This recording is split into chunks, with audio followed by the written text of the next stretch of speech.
Hi, Bambaji here with another gate transit. And this is quite a long one, so buckle up, find a comfortable seat, and I hope you enjoy this gate transit. So on the 16th of August at 22:42, the sun is transiting into gate 29. This is called the Abysmal, the gate of saying yes. And the 29th gate is a beautiful gate. It's a generator gate. And it's beautiful in the sense that it provides the generative energy to make a commitment to life. Mystically, the 29th gate is one of the 5 gates in the death sequence. And it is when the 29th gate does not make a commitment to life that the being dies, or the process of that being leaving the planet kicks in. The gate of saying yes is very magical. It says yes to life. It says yes to experience. Above the line in the Rave I Ching, it says the deep within the deep. Persistence, despite difficulties, has its inevitable rewards. The 29th gate is constantly reaffirming our commitment to life. This is what it does. It is the deep within the deep. It is our commitment to life, but at the same time, it is the thing that is going to turn off the switch when we die. It is the thing that is going to say, enough, I will say no now. But it's not conscious, of course, and the sacral is not an awareness center. It is the intelligence of the body that knows when it is time to draw that particular line in the sand. Persistence, despite difficulties, has its inevitable reward. Kind of funny language. Persistence, despite difficulties. So if you say yes to life, you are also saying yes to difficulties. This is one of the jokes of being human, I suppose. It has its inevitable rewards, but inevitable is like, okay, when? Because inevitable just means eventually, doesn't it? At some point you will get your reward, but when? You can go through difficulty after difficulty after difficulty, and you're constantly saying yes to life, and all of those difficulties are there. They're part of the process, yes, they are, but there can also be some deep scars hidden within this 29th gate. The deep within the deep. That's what's mentioned above the lines. And what this is a reference to is water, actually. And you can see here that this is the trigram for the hexagram rather, for the 29th gate. And when we split it in two and we get those two trigrams, they are the same. They are both water. So this is water over water. This is the deep within the deep. And it's a heavy energy. Water is a really heavy element. And we are in the quarter of duality now. It goes from gate 7 all the way up to gate 43. There are 3 channels within this particular quarter. And all 3 channels are in the first half of this quarter. And a channel equates a life force. So this indicates that we need a strong life force to set the stage for duality, for bonding. So we have the channel of discovery, which is the 2946. And I just want to pull that down a little bit. There we go. Right. Gate 18 again. It's the 2946. Then we have mating, which is the 596. And then we also have the channel of abstraction, which is the 6447. The third quarter, the quarter of duality. It has the theme of purpose through bonding, through relating, how we get on with each other. This theme connects all the gates in this quarter. We kind of touched on this before when we started the quarter in gate 7. It's a strongly collective quarter. It's asking the question, how do we get on? How do you and I meet and bond? How do we structure our lives together?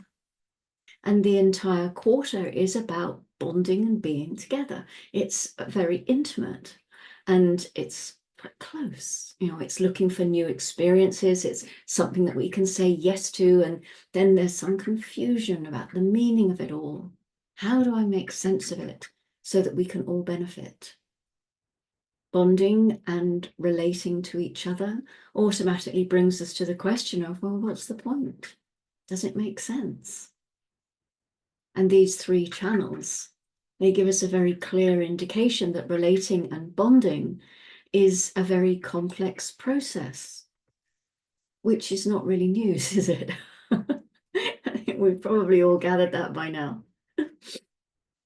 But it's also got a lot to do with survival. So if you look in this slide here, this sort of second half of this quarter, it contains all of the splenic gates. Gate 46, if you can see my pointer, gate 46 there is the midpoint of this quarter. And then one after the other, we have all of the splenic gates. But gate 29 is what we're zooming in on today. And this is, as we said at the beginning, a sacral gate. It's part of sensing, it's part of abstract and collective circuitry. So the gate of saying yes, the sacral gate of saying yes, this is the fuel to persevere despite circumstances. This is the gate of loading on piles of commitments and responsibilities so that there will be something to persevere through or about, however you want to say that. But the trick, of course, is to say yes only to what is correct. And the secret, as always with this circuit, is waiting. The power to persevere is conditioned directly by the format energy of maturation. This is the beginnings and the endings. It's the energy of cycles. Perseverance is also cyclical, and what we are committed to one day may no longer be of interest the next. The wave, it dominates. But the sacral is not an awareness center. It's not aware, and the mechanical drive to keep saying yes, the power that comes out of that sacral pushing into gate 29 to keep on saying yes can be overwhelming. It's essential to keep in mind that experientially what we commit ourselves to, it must be completed. After all, this is the energy of the channel of discovery, and the discovery doesn't lie in the commitment itself, but in the process that one is committing to. As we move through the lines of 29, we can see how often we take an answer and we run with it. We experience first and we experiment later. That's kind of the mechanic. Ra gave the following example, which is quite interesting given what has unfolded for us in the last 4 years globally. He said, imagine that you get a new medicine and you get someone who experiences that medicine. Experiences, this is key word, experience that medicine, and that it happens to be positive for them. They get a good result from it. And because they've had that experience, they then say, let's not wait, let's roll it out. Everybody should have this medicine. And if the pressure in the collective is strong enough, then that medicine will become available. It will be released because of the experience rather than experimentation. They may find out later through experimentation, which takes time, that the long-term results may be deeply detrimental to those people taking the medication. But the experiential people, they don't wait. And yet this is a pattern in our genetics. We jump from answer and go into experience. And it's the nature of this. And in a way, it's how we find out things. It's a painful way to find out how things work and how things don't work, but it is part of our mechanic. It's how we're set up to behave in a way. What to do, as Ra would say. What to do. If you carry the 29th gate in your design, you can only make legitimate commitments based on the nature of your design, your definition, your authority, your type. If you live out your nature, then you can make commitments that are valuable because you will stay with them. So the grounding to the sun in gate 29, you can see here directly opposite in the wheel, we have gate 30. Gate 30 is called the clinging fire. It's the gate of recognition of feelings. It's in the same circuit as gate 29, the sensing circuit, the abstract circuit, and it's an emotional gate. It's a gate, as you can see, in the solar plexus. It's a gate that says freedom recognized as an illusion and limitation accepted as fate. The solar plexus is an awareness center. It's the unaware motor of the 29 that finds its grounding in the awareness of feelings in the 30. What kind of experience will saying yes lead to? What will it feel like to commit to this path or to that path? Gate 30 speaks about balance quite a lot. Balance and discipline and dedication. And it also speaks about burnout. So what this tells us is that if we commit to too many things, if we commit without waiting or without respect for our design, we risk burnout. It tells us that making commitments requires balance. We sometimes need to say no. It requires discipline to say yes in this circuit of cycles that must be finished once they're started in order for us to remain healthy. It may need discipline to stay with it, especially if the experience doesn't unfold in the way that our minds hope it would unfold. And dedication. Dedication to our design grounds everything. Do you have this powerful sacral gate 29 in your design? This gate of the deep within the deep? The incredible pressure to keep saying yes to life, to more and more experiences. Do you find yourself saying yes because you don't know how to say no? Or because you have an open splenic center and you have a fear of missing out on something? Or an open sacral and you never know when enough is enough? If you have gate 29, look at your open centers and see how they can put pressure on you through your own energetic to say yes. The open ego will say that you can prove yourself to others by saying yes. And that open sacral, you're going to go the extra mile because you just don't know when to stop. Have a look at what you've got. Tell your own story through the keynotes that you know about these gates, these lines and these centers, because that story is your story. And this is where you have the ability to write your own version of the I Ching based on your experience. So if you don't have this gate consistently activated in your design, it's just coming to you through the transit, then I invite you to be as aware as you can be around what you're saying yes to, especially when this transit is in, or when you are with someone in aura, with someone who's got the 29. You might not always know, of course, but you can sometimes pick it up through how you start to witness what you're saying or what your actions are when you're with certain people. And the transit field affects everyone. So that ramps up the feeling globally of how good it is to say yes. We're all in it together. We're all committing to whatever life brings. And then the transit passes and you're stuck with a commitment that in hindsight, and if you've been just in your own space with strategy and authority, you might very well have said no to. And if you've got an open ego and you've said yes to something, then you got to wiggle around a bit to get out of it. And that's not easy when you're trying to prove yourself through that open ego. And if you've got an open solar plexus and you don't want to rock the boat by going back on a commitment that you've made, all of these things can be very damaging to your health. And equally, if you have a defined ego, but you've said yes to something and then you realize that it's not good for you, coming out of a commitment that you've made when a defined ego doesn't like that, it can be, again, very detrimental to your heart energy and to your general feelings of worth as well. So these are things to be aware of, and there's no right or wrong. There's no judgment or criticism involved here. It's just an awareness of the mechanic and of your particular story. How is it playing out for you? And that's really what it comes down to.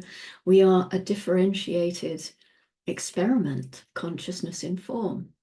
You know, we're not here to have the same experiences as each other. What would that give to the totality?